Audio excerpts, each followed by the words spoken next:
A lot of times we get a question, what is this pain in my neck all about? Most likely that pain in your neck started out a while back. It started out as just some stress that led to some muscle tightness.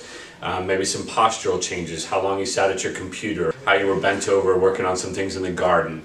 But those postural things and that stress gradually end up creating some muscle tightness, and those muscles gradually get shorter. And that shortness ends up creating increased pressure in through the spine, in through the vertebrae, the bones in your neck. What'll happen then is that then you go to start to do something, you're exercising or you're reaching into a cabinet or whatever it might be, and that tension, that tightness that's developed here, that's running from your shoulder up into your neck along the line of those muscles, that tightness starts to pull everything closer together. And so then any kind of repetitive activity like emptying the dishwasher or carrying a basket of laundry back upstairs to fold it, etc., those things, those muscles are already short and they're put under this tension and it makes them get shorter. And ultimately what happens then is that that tension and that shortness ends up leading to increased stress and pressure down through the spine. You start to get some pressure on the discs, and that pressure then from the disc onto the nerve, and now we get to a point where you really start to have that pain.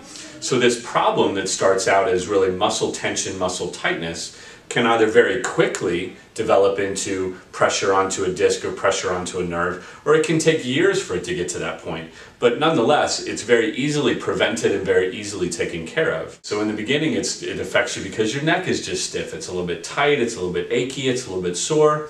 No big deal, and we usually just kind of go on, and it lasts for a couple of minutes, it might last for a day, and it's gone. And then maybe it's back a week or two later, or a month or two later, etc. Sometimes that will progress into a headache, and so those muscles all attach to the base of your skull and then they run down your spine. Well, when those muscles get tight, whether it's because of stress or the pressure or the pinching on the nerve, etc., they'll create a pull, and they pull down on the base of your skull. And so that headache is a warning sign that things are getting a little bit worse. It can start to cause you to have this crick in your neck, and sometimes we'll hear a lot, I woke up and I just had this crick in my neck, or I can't turn, I'm getting this pinching feeling. Well, now what's happened is that problem has progressed, and so the vertebrae are actually pinching against each other. And that's what's causing the crick or the pinch or the more intense pain that you feel, is two bones in your neck are rubbing up against each other.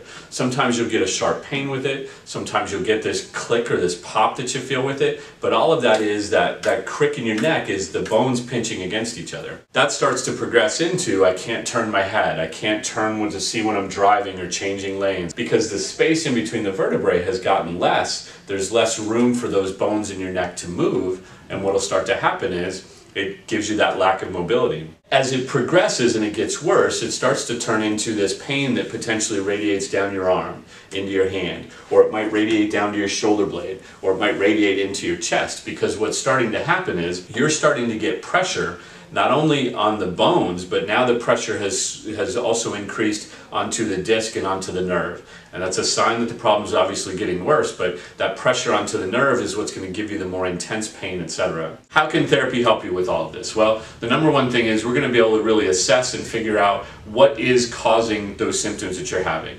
More importantly, stop it in its tracks, keep it from progressing and getting worse. In most cases, it's gotten to a point where we need to do some manual things, some manual therapy to try to increase that space in between the vertebrae. Get the vertebrae further apart so that they stop pinching against each other. Get the pressure off of the disc and off of the nerve so that the symptoms come. Manually, passively stretch those muscles in your neck so that they are truly longer. And then the final thing would be working on strengthening all of the muscles that run from the base of your skull all the way down your spine to about mid-back, and getting those muscles to be stronger so that they hold your head. Your head is about a 10-pound ball that sits on top of your shoulders all day long. And if I asked you to hold a 10-pound weight all day long, probably wouldn't make it through the day holding that weight. The same is true with your head. The stronger those muscles are will really help everything in your neck to be more conditioned and stronger so that that pressure doesn't develop. Give us a call, click on the link below, we'll get you in, we'll get it figured out, we'll get you taken care of, and we will keep this from turning into a much bigger problem.